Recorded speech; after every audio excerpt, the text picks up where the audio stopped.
Hello, and thank you for joining me. So today I have a really special project. This is a handmade custom by Jesse JAROSZ, a great knife maker. And if you guys haven't seen any of his work, I'll leave a link down below where you can check out his Instagram. But this model is, I believe it's the M75. It's a gorgeous design. I would love to have one of his customs one day. But I get the privilege or the opportunity to work on one of his beautifully crafted knives. Now, this was sent in by a customer who was fortunate enough to pick one of these up. But the customer wanted some new scales, and I'm going to show you in just a moment what material he chose. But I messaged Jesse, and he said it was okay for me to work on this. Again, I wouldn't want to mess with any of his work, but he gave me the green light. And basically what we're going to do is create some custom scales out of this material. The customer wanted to get some really special scales, which are made by Wood By Mohler. So this is the material that's on these scales, and I think they're gorgeous and they're going to look really good. And just want to give you guys a little quick taste of what it's going to look like. Did a little cutout here of the shape of the handle. So you can see right there, this is what we're going to be shooting for, something like that. So definitely a lot more pop on this knife. I'm going to do my best to also create a custom backspacer. So you can see it right here out of the walnut. So I think I might have enough material left over. And if not, maybe we'll use a different material. But for now, this is what we're going to be using. This does have a compression style lock. As you can see here, you basically treat it like a Spyderco, that compression lock. But the action on this is just stupid good. Super smooth. I mean, there is no blade play. This thing is perfection in my book. So Mr. JAROSZ did a beautiful job on this. And again, really honored to work on this. But I'm going to disassemble it and we're going to see what we're dealing with here. And of course, I am going to be very careful not to damage anything on this knife because that would really suck. So I'm going to disassemble it and we're going to see what's going on the inside.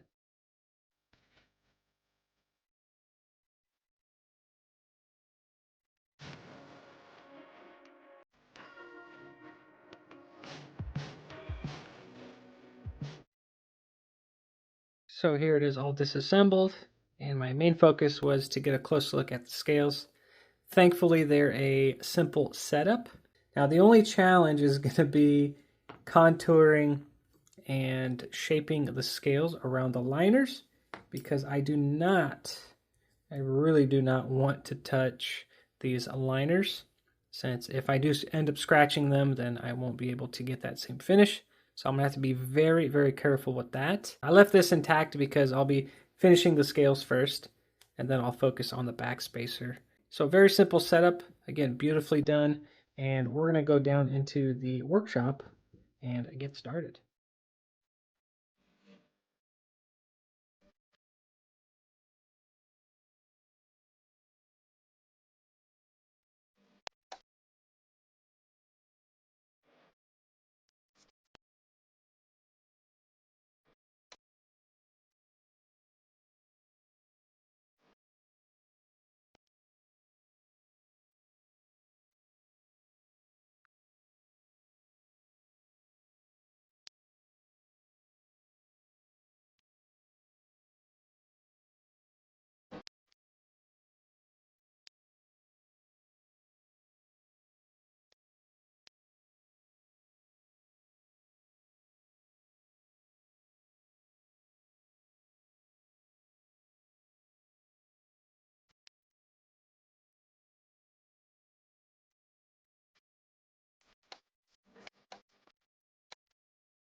Now that we're back up in the studio, we can take a closer look at what I customized.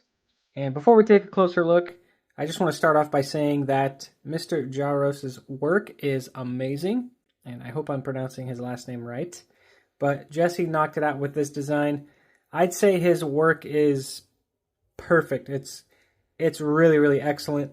And because I've taken this knife apart and put it back together so many times, it's gone together and apart beautifully. So everything lines up, and I like some of the features that he put into his design, because basically you can assemble this knife with the aligners assembled or fully assembled just like this.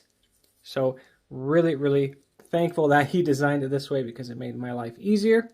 And another thing, I just want to say thank you to Jesse JAROSZ for allowing me to customize this, because I didn't want to disrespect him in any way. But thank you, Mr. JAROSZ. Really, really appreciate it. And also thank you to Derek, who owns this knife, for giving me the opportunity to do this. But let's take a closer look at the scales.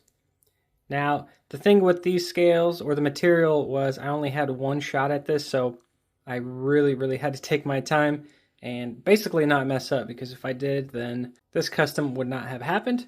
So that's why it took me quite a while to finish it. But I decided to go different than Mr. JAROSZ's work. So you can see he contoured everything beautifully. And I didn't want to copy his work, so I ended up just doing kind of my style and did a flat finish on the scales, and then did a larger bevel here where your finger goes, and you get better access to the thumb studs. But just a bevel all the way around just to keep it clean and simple. But the most challenging part about these scales was doing this beveled section on both sides. Basically trying to hand finish between the soft wood and the, I'm assuming this is paper micarta in G10, here in this little strip by the bolster. Since it's so soft and hard, you have to basically focus more on the hard material before you go into the soft stuff. So a bit of a challenge, but I took my time and ended up getting it exactly where I wanted. So really happy with that. And you can still see some of that chatoyancy on the wood bolsters. So really pretty stuff. And then obviously the G-Carta here. Took my time, put a 400 grit finish, and then put that tung oil to really, really make those colors pop. Now another thing Derek was looking for was a custom backspacer out of the wood section here. Luckily I had just enough from the cutoff to create a custom backspacer. So you can see right here, this is what I ended up with. You can still see some of that chatoyancy from the grain.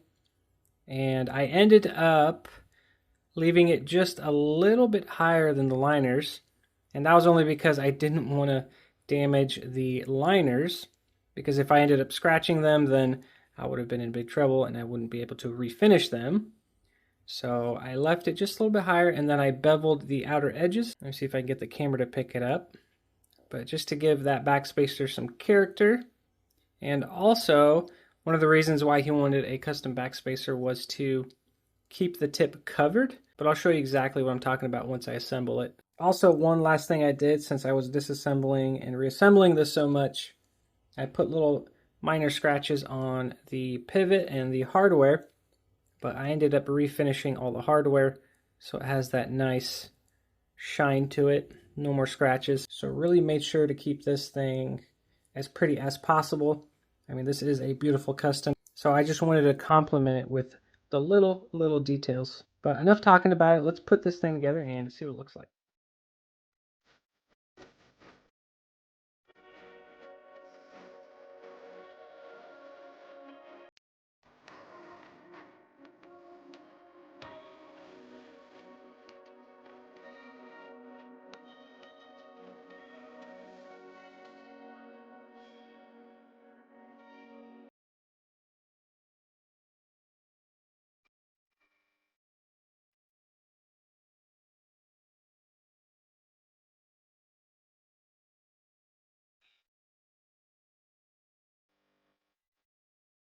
Here we are all assembled, and I am really pleased with the outcome, and I hope Derek is too. I honestly hope Mr. JAROSZ approves, And quickly want to mention another maker, Ryan from Wood By Mohler created this material. So quick shout out to him. If you guys are interested in some really cool scale material, I'll leave a link to Ryan's Instagram down below. You can check out his work. But really, really happy with it. Very, very symmetrical. That was my main focus with these scales because you have the bolsters, but to line these up perfectly, and then same at the bottom, you can see there. It was a bit of a challenge, but again, I took my time, made sure this came out exactly the way it needed to. Let's check it out. Opened up.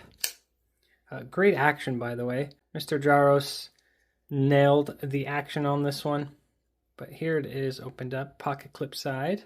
I believe this pocket clip is aftermarket. Usually Mr. JAROSZ's pocket clips have something like this on his logo on it. This is a knife I'm going to be customizing soon. This is it by Kungbar. Here is the show side. And another thing I really focused on was ergos. So again, those bevels were very intentional in a sense that I made the front ones just a little bit larger so that when you do a pinch grip, you have a more comfortable grip. The bevel that goes all the way around is the same. Obviously, this is the widest here by the finger groove. Again, allowing you access to the thumb studs. You can see right there, my finger can get just behind the stud and flick it out. And when you actuate this compression lock, which this knife is, I don't know if I mentioned that, but super, super smooth, closes shut beautifully, and you don't even have to wiggle this thing. Let me get it halfway started or past the detent. But you can see this thing just drops shut beautifully. Again, the quality of this knife is amazing. I would definitely love to buy one of his customs one day. One thing I wanted to show you guys is the backspacer. So the issue with the old one was the tip was pretty close to the edge of the liners. It wasn't really that big of an issue, but Derek was just wondering if I could extend a custom backspacer. I really took my time on shaping the tip of this backspacer. As you can see, that tip is just barely behind it. I don't know if the camera's going to pick that up, but it just barely gets by it, which I am happy with. So the tip hides beautifully, and Derek doesn't have to worry about the tip anymore. So really happy with that. Let me give you guys a close look at that backspacer. Again, complementing the bolsters here. Couldn't be happier myself. Again, I hope Derek enjoys this. And it was a pleasure to customize a handmade custom, which is something I never thought I'd do. But there it is, you guys. As always, let me know down below what you guys think of how this thing turned out. Really appreciate you guys watching. Thank you for the support. And I will see you guys on the next one.